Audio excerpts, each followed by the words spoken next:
अस्सलाम वालेकुम वरहमतुल्लाहि वबरकातुहू। डियर स्टूडेंट्स, मैं नवाज़ ख़ान। जैसे कि आप जानते हैं कि पिछले वीडियो में हमने मुताला किया है एसी बरकी जनरेटर का, कि एसी बरकी जनरेटर की साख्त कैसी होती है और उसमें उसके पार्ट्स कौन से होते हैं और वो किस तरह से अमल करता है। आइए आज हम मुताला करेंगे डीसी बरकी जनरेटर की और देखेंगे कि एसी बरकी जनरेटर और डीसी बरकी जनरेटर में क्या फ़र्क पाया जाता है। तो जैसे आप देख रहे हैं यहाँ पर एक साख्त है डीसी बरकी जनरेटर की।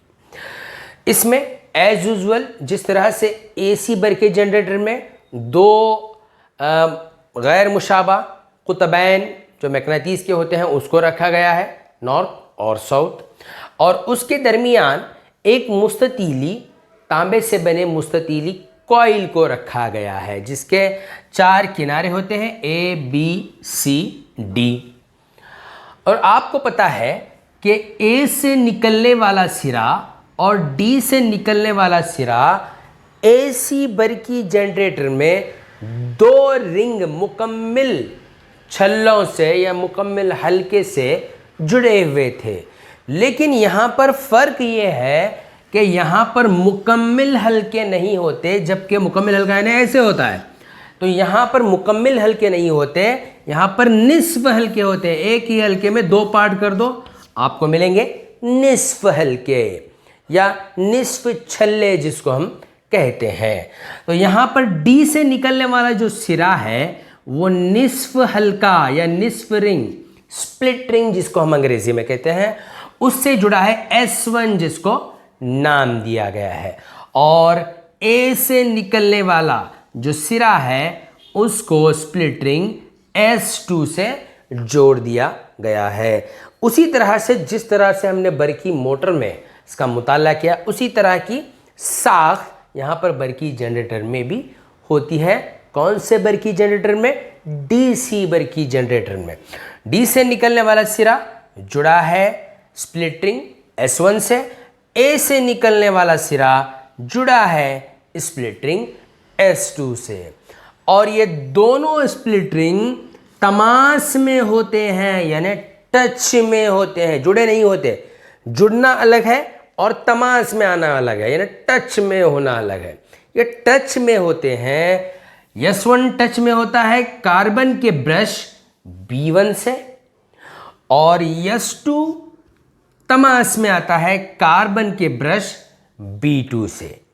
ठीक है, तो ये है डीसी बरकी जनरेटर की साख। क्या फ़र्क है एसी और डीसी में? एक सिंपल सा फ़र्क है, यहाँ पर मुकम्मल हल्के हुआ करते हैं एसी बरकी जनरेटर में, डीसी बरकी जनरेटर में निस्फ हल्के यानी हाफ रिंग, स्प्लिट रिंग जिसको हम कहते हैं। और यही स्प्लिट रिंग बैरोनी दौर में, एसी किसको कहते हैं? अल्टरनेट करंट, लेकिन अब डीसी यानी बैरोनी दौर में बराह रास्त ये एक ही सिमत में करंट को बहने देते हैं या एक ही सिमत में करंट को बहाते हैं। तो इन स्प्लिट रिंग्स को हम कम्यूटेटर भी कहते हैं। याद रख लीजिए, कम्यूटेटर किसको कहते हैं? वो स्प्लिट रिंग जो बैरोनी दौर में बरकीरों की सिमत को तब्दील करते हैं। ठीक है, हाँ, अब हम इसका अमल देखेंगे। जिस तरह से एसी डायनोमो में हमने अमल, एसी बरकी जनरेटर में अमल देखा था ए बी सी डी, उसी तरह से जब घड़ी की सुइयों की सिमत में इसको गर्दिश दिया जाएगा, गर्दिश हमें देना है ताकि हम मैकेनिकी कुव्वत को बरकी कुव्वत में, बरकी तवाने में तब्दील कर रहे हैं।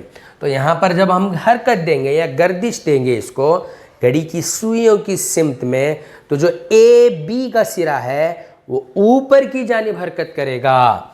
ए बी का सिरा क्या होगा? वो ऊपर की जानिब हरकत करेगा, और सी डी का जो सिरा है वो नीचे की जानिब हरकत करेगा। तो उससे जो बरकीरो जो बहती है वो ए बी सी डी की सिमत में बहती है। पहली निस्फ गर्दिश बता रहा हूँ मैं, ए बी सी डी तो ए बी का नीचे से ऊपर जाता है, सी डी का नीचे। ये हाफ निस्फ गर्दिश। पहली निस्फ गर्दिश में बरकीरो ए बी सी डी में बहती है, और चूंकि डी का सिरा जुड़ा है स्प्लिट रिंग S1 से, तो बरकीरो S1 से B1 में, S1 से कहाँ से, B1 से B2 की जानिब बहती है, B1 से B2 की जानिब बहती है। और यहाँ पर जो गैल्वानोमीटर है उसकी सुई मुनहरिफ होने से ये पता चलता है कि मौसिल में बरकीरों का बहाव हो रहा है। तो ये हुई पहली निस्फ गर्दिश। दूसरी निस्फ गर्दिश, अब यहाँ पर ए बी आया है और यहाँ पे सी डी है। दूसरी निस्फ गर्दिश मुकम्मिल कीजिए क्लॉकवाइज डायरेक्शन में। तो क्या होता है, अब ए बी का जो सिरा है वो कहाँ पर हरकत करेगा, नीचे की जानिब हरकत करेगा, और सी डी का जो सिरा है वो ऊपर की जानिब हरकत करेगा, अपनी जगह पर वापस पहुँचेंगे। तो दोबारा ए का सिरा जैसे ही इस सिमत में आ जाता है तो वो जुड़ जाता है कार्बन के ब्रश B1 के साथ तमास में आता है। तो बरकीरों का बहाव किस सूरत में होगा, DCBA की सिमत में होगा, और ए का सिरा जुड़ा होगा, फिर कार्बन के ब्रश S2 में बहेंगे बरकीरों, और S2 किससे तमास में आएगा, जैसे ये घूमेगा तो S2 फिर तमास में आएगा, किसके, कार्बन के ब्रश B1 के तमास में आएगा, तो बरकीरो B1 से B2 की जानिब बहती है। तो हर निस्फ गर्दिश में बरकीरों का जो बहाव होता है वो B1 से B2 की जानिब होता है। तो हमें इससे ये पता चलता है कि बैरोनी दौर में बरकीरों सिर्फ एक ही सिमत में बहती है, तो ऐसे बरकीरों को हम कहेंगे DC बरकीरों या DC करंट कहा जाता है। ठीक है, तो ये हो गया अमल। स्प्लिट रिंग को हम एक नाम दे रहे हैं कम्यूटेटर, जो बरकीरों की सिमत में तब्दीली लाती है। बैरोनी दर में बरकीरों एक ही सिमत में बहती है, किसमें, DC जनरेटर में, या DC जनरेटर में क्या है, बैरोनी दौर में हर निस्फ गर्दिश में बरकीरों एक ही सिमत में बहती है, कहाँ से कहाँ, B1 से B2 की जानिब बहती है। ज़्यादातर पावर स्टेशन हिंदुस्तान में, जो ज़्यादातर जो पावर स्टेशन हैं, क्या वो DC है या AC है, आइए देखते हैं। करंट पैदा करने वाले हिंदुस्तान में ज़्यादातर जो पावर स्टेशन हैं वो AC करंट पैदा करने वाले हैं, और AC करंट की सिमत, AC करंट की जो सिमत है, हर 1/100वें हिस्से, मैंने 1 के 100 हिस्से कर दीजिए, तो उसके उस हिस्से में 100वें हिस्से में सेकंड में तब्दील होते रहता है। 1/100 सेकंड 100वें सेकंड में तब्दील होते रहता है, यानी उतनी फास्ट रफ्तार से वो गर्दिश करते रहता है, या करते रहने की वजह से बरकीरों पैदा होती है।